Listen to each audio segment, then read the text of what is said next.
कि भाग्य सेना बढ़ मिले, ना ही तपस्या के ताप, अगिनत माँ जीवत जले तब जड़ में पड़ता। यानी भाग्य किस्मत से कुछ नहीं मिलता है, ना ही तपस्या से मिलता है। हजारों माँ बलिदान देती है, जोहर में जलती, तब जाकर के महाराणा प्रताप जैसा वीर योद्धा जन्म लेता है। कि यहाँ पर पानी महंगा है और खून सस्ता है। इतना खून बहा था कि वहाँ पर एक खड्डे में खून इकट्ठा हो जाता है, जिसे रक्त तलाई के नाम से जाना जाता है। 10 साल लगते हैं और खर्चा आता है 90 लाख सोने के सिक्के। इसकी जमीन लेवल तक ऊपर तक हाइट 122 फीट है। ये 9 ग्रे के हिसाब से 9 मंजिला बना हुआ है। Hey guys, welcome back to my new vlog। और सरप्राइज पीछे कौन है? ओ भाई भीम और जीत। एवरीवन गाइस, एक बार तीनों हम भाई दोबारा से इकट्ठे हो गए हैं और हम जा रहे हैं जोधपुर। जी हाँ भाई, हम जा रहे हैं उदयपुर और जोधपुर ना मिक्स सा लगता है। अभी जो रोड पे हम जिस पे खड़े हैं ना, मुंबई एक्सप्रेस वे, तो आगे जहाँ भी जाएंगे, जैसे भी जाएंगे यार, सब बताएंगे आपको, दिखाएंगे। तो बढ़ते हैं आगे। I don't really know what comes next. I'm just doing my best, even though I'm so stressed out. Everything just feels like a test that I fail, so depressed when I can't seem to get. तो guys, हम आ गए हैं Tonk dinner करने के लिए। तो ये तकरीबन पड़ा है यार हमारे 350 के आसपास। तो भाई ये है श्री श्याम पवित्र भोजनालय। भाई जगह कौन सी है बता? यह टोंक आने वाला है 7 किलोमीटर 7 किलोमीटर पहले। तो भाई ये है लच्छे पराठे। अब खा के देखेंगे इसको। दाल ऑर्डर करिए और ये मिक्स वेज है। ये तो कैसा ही है? सही है भाई। रात के बजे हैं 2 और हम हैं भीलवाड़ा से जस्ट पहले ये आई लव बनेरा। तो यहाँ पे हम होटल ले रहे हैं, इस वाले होटल में स्टे कर रहे हैं। Hey guys, good morning. और आज हम जा रहे हैं चित्तौड़गढ़। रात को हमने स्टे किया था चित्तौड़गढ़, हमारे से तकरीबन 39 किलोमीटर दूर है, ठीक है। और उदयपुर है हमसे अभी 150 किलोमीटर। तो पहले हम जाएंगे चित्तौड़, उसके बाद जाएंगे हम कुंभलगढ़, फिर जाएंगे हम उदयपुर। तो अभी चित्तौड़गढ़ जाके आपको दिखाते हैं किला चित्तौड़गढ़ का। राजस्थान का मौसम बहुत बढ़िया है यार, बहुत बढ़िया मौसम है भाई। भेड़ के दूध की लस्सी। तो भाई अभी हम कर रहे हैं ब्रेकफास्ट, लस्सी, जलेबी और ये है दाल कचौरी। तो गाइस, हम आ चुके हैं चित्तौड़गढ़ किले के ऊपर और अपने साथ है बाबू भाई जो कि गाइड है यहाँ के। तो गाइस, ये है चित्तौड़गढ़ का पूरा किला। अभी हम एंटर किए जस्ट, तो अभी अंदर जाएंगे। बाकी हाइट देखो आप एक बार। ये पूरा शहर चित्तौड़गढ़ शहर है, जहाँ तक आप देख रहे हो ना, पूरा। गाइस, गाड़ी हमने यहाँ पार्क कर दी है और अभी हम चल रहे हैं पैदल, क्योंकि ट्रैफिक बहुत ज़्यादा है आगे। अभी हम कौन से महल में जा रहे हैं? ये सर कुंभा पैलेस है, यहाँ के जो राजा थे पहले। कुंभा पैलेस में जा रहे हैं। कुंभा पैलेस है। तो भाई हम आ चुके हैं कुंभा पैलेस में और हमारे साथ में है बाबू भाई। बाबू भाई, थोड़ा सा बताओगे इसके बारे में, इस जगह के बारे में? मेन रेसिडेंस एरिया रहा है राजाओं का। हाँ। जितने भी राजा ने इस फोर्ट पर राज किया है, 55 राजाओं ने, सभी इसी में रहकर गए। ओके। कुंभा पैलेस नाम सर इसे गवर्नमेंट ने दिया है, क्योंकि राणा कुंभा हमारे मेवाड़ के वो राजा थे जिन्होंने फोर्ट के अंदर इसकी मेवाड़ बेल्ट में 36 किले बनाए। इसमें अलग अलग पार्टीशन है। यहाँ पर सामने ये राजा के हॉर्स बांधने के लिए एरिया था, सामने वाला। अच्छा। ये वाला जो स्ट्रक्चर है सामने से, यहाँ पर जो बैठक होती है पैलेस के अंदर, वो यहाँ पर सामने सामने। अच्छा।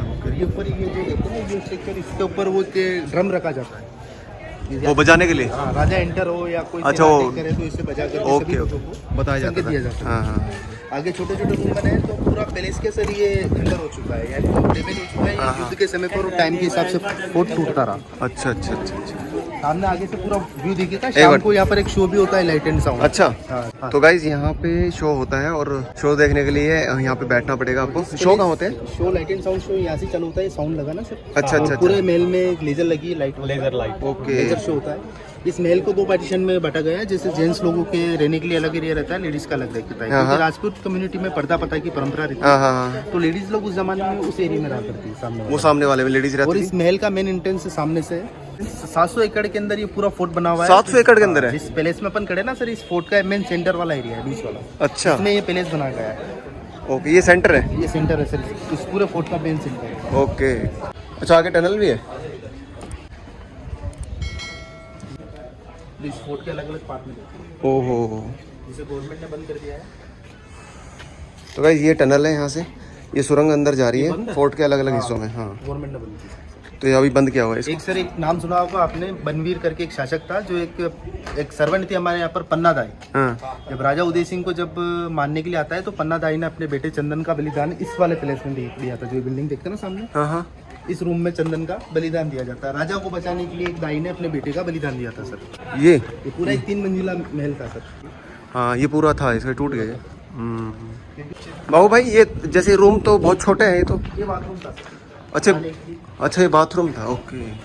जाने का तो गाइस, इस जगह बहुत सारी मूवीज़ की शूटिंग हो चुकी है। आप ये लोकेशन देखो, आपने किसी न किसी मूवी में ज़रूर देखी होगी। तो गाइस, हम आ चुके हैं मीराबाई के मंदिर में। वो वाला मंदिर, वो मीराबाई का मंदिर है। यहाँ दो टेम्पल है, एक ये मीराबाई का टेम्पल है और हाँ। एक ये राधा कृष्ण बलराम का है। ये 1 सेंचुरी का मंदिर है, इस फोर्ट का सबसे पहला मंदिर है। अच्छा, इस फोर्ट का सबसे पहला मंदिर ये है, ये वाला? प्रेजेंट टाइम में इसमें राधा जी और कृष्ण भगवान की मूर्ति है। अच्छा। ये 8वीं शताब्दी के अंदर बनाया जाता है। बप्पा रावल एक राजा थे जो इसे बनवाते हैं। स्टार्टिंग टाइम में सर ये सूर्य टेम्पल रहा है। हाँ। फिर सेकंड टाइम में इसमें विष्णु के वरावतार की मूर्ति स्थापित होती है। लास्ट टाइम इसमें राधा कृष्ण और बलराम। अच्छा। इंडिया के 3 मंदिर की तरह इसकी डिजाइन है। आगे सोमनाथ, उड़ीसा जगन्नाथपुरी, ये दिखेगा महाराष्ट्र में नासिक जिले के त्र्यंबकेश्वर की तरह। अच्छा। बाहर ये विष्णु भगवान के वाहन चालक के गरुड़ देव, हाँ। जिनकी मूर्ति अभी भी स्थापित है। हाँ। और सूर्य मंदिर का आप आइडिया इसलिए लगा सकते हो, ऊपर जो फ्लैग देख रहे हैं ना सर, हाँ। इसके नीचे एक फेस है। बिल्कुल फेस है, हाँ, हो रहा। हाँ सर। सूर्य भगवान की जो मूर्ति रहती है वो 90% गोल्ड में बनाई जाती है। हाँ। अलाउद्दीन खिलजी के अटैक के समय पर वो मूर्ति लूट करके साथ में ले जाता है। ओहो। इसलिए मूर्तियां बाद में चेंज की गई सर। छोटा टेम्पल जो है ये मीराबाई का मंदिर है। वो मीराबाई का? मीरा इसी टेम्पल में कृष्ण की भक्ति पूजा पाठ करती है। 5 साल की एज में मीरा के मोम डैड की मौत हो जाती है। उनकी जो बुआ थी उसे पाल पोस करके बड़ा करती है। तो मीरा क्या सर बचपन में एक सीन देखती है शादी ब्याह का, तो मीरा जिद करती है शादी के लिए, तो उनकी बुआ ने कृष्ण भगवान की मूर्ति से उनकी शादी करा दी थी। तो मीरा क्या सर अपना हस्बैंड भगवान सब उन्हीं को मानती है। 18 साल की एज में मीरा की चित्तौड़गढ़ में शादी होती है। यहाँ के राजा थे एक महाराणा सांगा, उनके बेटे थे राजा भोजराज, जिनसे मीरा शादी करके आती है। तो राजा भोज जब मीरा से शादी करके आते तो मीरा स्टार्टिंग में कृष्ण की पूजा पाठ करना सब रखती है। तो मीरा से बोलते कि आप कृष्ण की भक्ति में अगर अपना इतना पावर है तो आप यहाँ पर बिन मौसम बरसात करके दिखाइए। तो मीरा जब चित्तौड़गढ़ में एंटर हुई थी शादी करके, तो मीरा ने जब यहाँ पहला कदम रखा था तो चित्तौड़गढ़ में बड़ी गर्मी में बहुत तेज बारिश हुई। तो उनके हस्बैंड ने उनके चमत्कार को माना था और उनको ये टेम्पल दिया ताकि वो कृष्ण की पूजा पाठ कर सके। केवल पति को छोड़ करके पूरा राज परिवार मीरा से नाराज था, क्योंकि वो कृष्ण की पूजा पाठ करती थी। एक साधु संतों के साथ उठना बैठना, भजन कीर्तन, एक भिक्षा मान करके खाना। तो एक बड़े राज परिवार की बहू ऐसे काम करेगी तो ये शोभा नहीं देता है। तो उनके पति की 1 से 1.5 साल में मौत हो जाती है। राजगद्दी पर उनके भाई बैठते हैं विक्रमादित्य, जो मीरा को समझाते हैं, लेकिन मीरा नहीं मानती है। मीरा यही कहती है कि मेरे सब कुछ कृष्ण गोपाला, दूजा चाहे ना कोई। तो उनके देवर ने क्या किया कि मीरा को मारने के लिए इस टेम्पल में जहर दिया था। वो पॉइजन मीरा ने कृष्ण भगवान का नाम लेकर के पिया था, तो अमृत में चेंज हुआ। फूलों की टोकरी में सांप भेजे गए जो गुलाब के फूलों का हार में। और कहते ना जाको राके सैया मार सके ना कोई। तो मीरा के ऊपर तो बहुत बार अटैक हुए, लेकिन मीरा का कुछ नहीं हुआ। लेकिन साथ में जो उनका सर्कल था ना, साधु संत जो लोग उनके साथ रहते, उनके साथ रॉयल फैमिली मारपीट करने लगती है। मीरा सर इन सब चीज़ से परेशान होती है, तो वो चित्तौड़गढ़ छोड़ देती है। मीरा ने फिर चित्तौड़ छोड़ करके मेड़ता गई। मेड़ता में मन नहीं लगा, 4 धाम की यात्रा की पैदल। आखिरी में उसका स्टॉप था गुजरात बेट द्वारका। वहाँ पर ही कृष्ण की भक्ति करने लगी। मीरा के जाने के बाद हमारे चित्तौड़गढ़ में अकाल मौत, पानी की शॉर्टेज, अनाज में कीड़े ये बहुत ज़्यादा होने लगे। तो राजा उदय सिंह वापस मीरा से माफ़ी मांगने जाते हैं कि आप वापस चित्तौड़गढ़ चलिए। मीरा टेम्पल में जाती है, वापस टेम्पल से बाहर नहीं जाती है। महाराणा उदय सिंह गेट तोड़ करके जाते हैं, जितने में मीरा वहाँ से गायब हो जाती है। और जिस मूर्ति के अंदर कहा जाता है कि मीरा मूर्ति के अंदर समा गई थी, जिस मूर्ति के अंदर मीरा समाई थी उसमें से साड़ी का पल्लू बाहर आता हुआ दिखता है। ये प्रतीक करता है कि मीरा मूर्ति में समा गई। क्योंकि मीरा का सर क्या कोई डेड बॉडी नहीं मिला। जो सामने आप टावर देखते हैं ना सर, जिसे विजय स्तंभ के नाम से जाना जाता है। विजय स्तंभ यानी विजय का स्मारक, इसे महाराणा कुंभा बनवाते हैं। राणा कुंभा सर टावर को इसलिए बनाता है, गुजरात के सुल्तान अहमद शाह एक मालवा महमूद खिलजी था, जिसे राणा कुंभा फाइट में हराते। उस खुशी को सेलिब्रेट करने के लिए टावर बनाया जाता है, ताकि आने वाली जनरेशन इस विक्ट्री को याद रखे। इसे बनाया जाता है 1438 के टाइम में। उस ज़माने में इसे बनने में 10 साल लगते हैं और खर्चा आता है 90 लाख सोने के सिक्के। इसकी ज़मीन लेवल तक ऊपर तक हाइट 122 फीट है। ये 9 ग्रे के हिसाब से 9 मंजिला बना हुआ। 157 सीढ़ियाँ सर इसमें दीवार के साथ साथ घूमती हुई ऊपर तक जाती है। इस टावर का सर कोई फाउंडेशन नहीं है, यानी कि कोई नींव पाया वगैरह नहीं है। ये इंटरलॉक सिस्टम से ये टावर बनाया गया है और इस चबूतरे का जो है ये इसका फाउंडेशन है। ये हमारे मेवाड़ का गौरव है और राजस्थान की शान है। राजस्थान स्टेट की जो पुलिस रहती है उसका जो सिंबल होता है मोनो लेफ्ट हैंड पे, वो इसी टावर का है। विष्णु भगवान ने जो 9 अवतार लिए हैं सभी की मूर्तियाँ इसमें अंदर बाहर दोनों तरफ है, और यानी कि ये टावर विष्णु भगवान को डेडिकेट किया हुआ है। ओके, तो गाइस यहाँ पे लगे हुए हैं कस्टर्ड एप्पल। आप देखो ये रहा कस्टर्ड एप्पल लगा हुआ है, और यहाँ बहुत है। कितने एकड़ में है ये? 350 एकड़ में। 350 एकड़ में है। हमारे यहाँ का चित्तौड़गढ़ का फेमस फ्रूट है सर। उस समय पर इसे हर्बल में भी काम में लिया जाता था। इसके पत्ते वगैरह हड्डियों पे बांधते थे ताकि उनकी हड्डी वगैरह मजबूत रहे। ओके, ये सारे यहाँ के जो ट्राइबल लोग हैं, जो आदिवासी लोग हैं, उनको ये प्रॉपर्टी खेती वाली दान में दिया हुआ है। अच्छा, यानी उनको एक ताम्रपत्र पे ये प्रॉपर्टी दी ताकि ये फ्रूट वगैरह मार्केट में सेल कर सके। ये वो कम्युनिटी है जिसने महाराणा प्रताप का काफी हेल्प किया है। हल्दीघाटी युद्ध में आपने सुना होगा कि आदिवासी लोगों की सेनाएं थी। तो ये गोरिल्ला वॉर में काफी माहिर थे।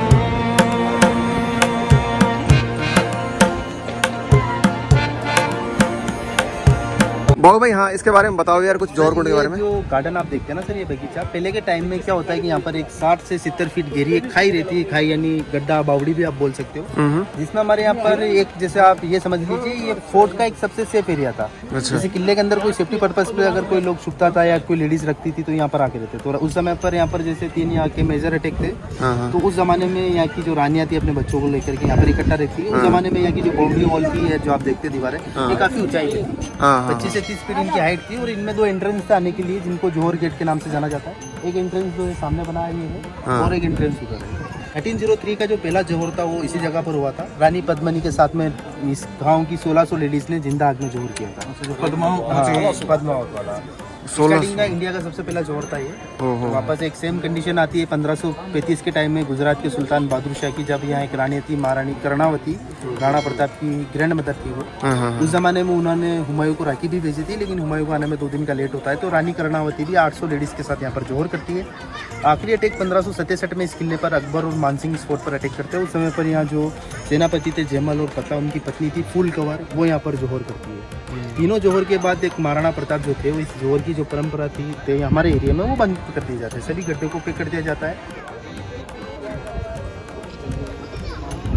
सर ये आप जो टेंपल आप देखते हैं ना सर, इस टेंपल को 11वीं सेंचुरी में यानी कि 11वीं शताब्दी में मध्य प्रदेश के परमार शासक राजा भोजराज इसे बनवाते हैं। इसके अंदर आपको एक 9 फीट के बड़े पत्थर पर एक त्रिमूर्ति देखने के लिए मिलती है, जो ब्रह्मा विष्णु महेश, मारने वाला बचाने वाला एक जन्म।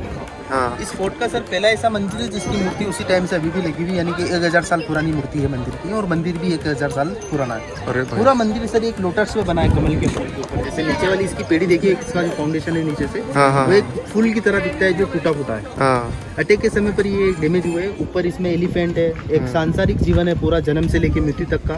ऊपर ये लक्ष्मी जी की मूर्ति है सर, ये देखते हैं ना आसन में, ये लक्ष्मी जी की मूर्ति है। इसी के ऊपर लास्ट जो मूर्ति है ये डांस करती अप्सरा है सर। अच्छा। मंदिर उस जमाने में काफी सुंदर टेंपल था।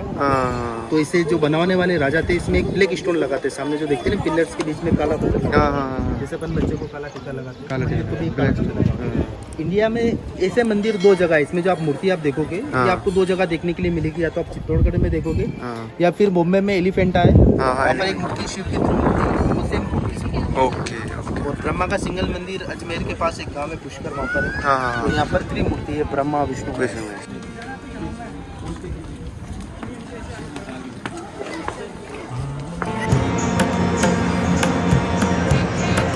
तो बाबू भाई ये मतलब यहाँ पानी इकट्ठा होता है, क्या है ये?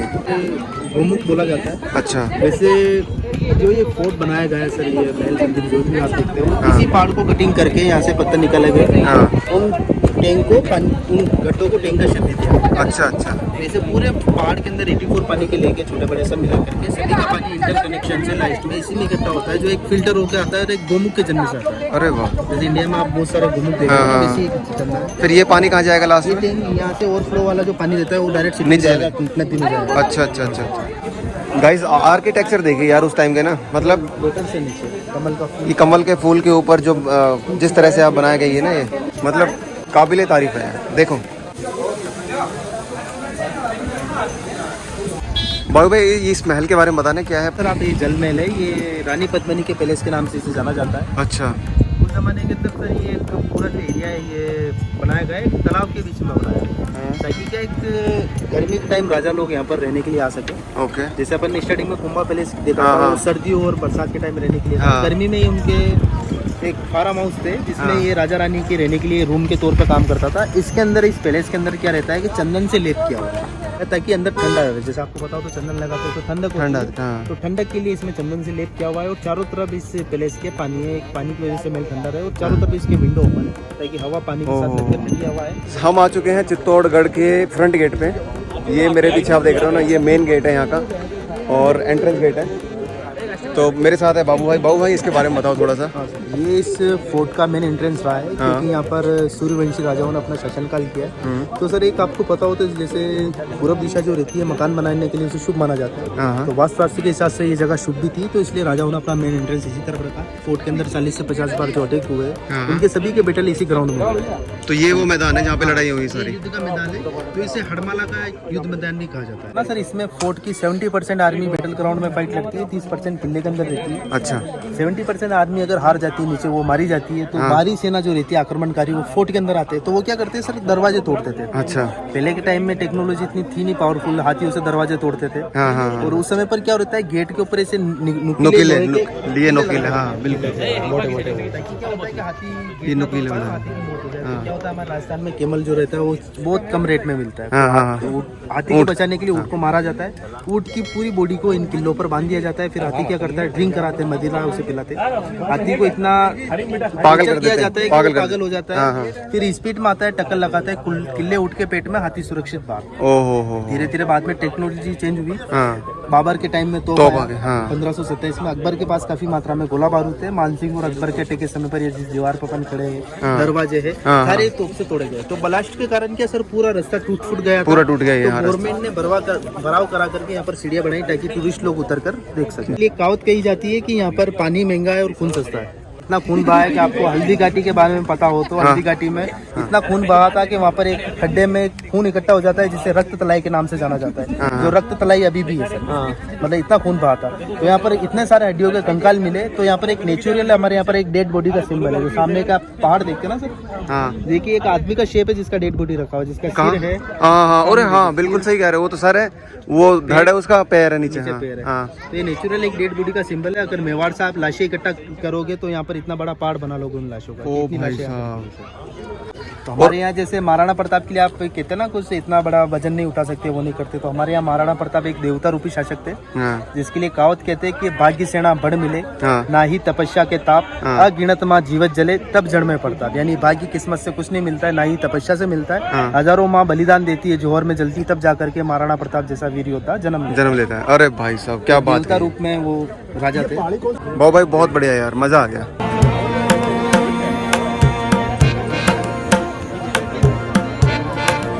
तो गाइस अभी हम आ चुके हैं चित्तौड़गढ़ किला देख के ना, और अभी हम जा रहे हैं उदयपुर की तरफ।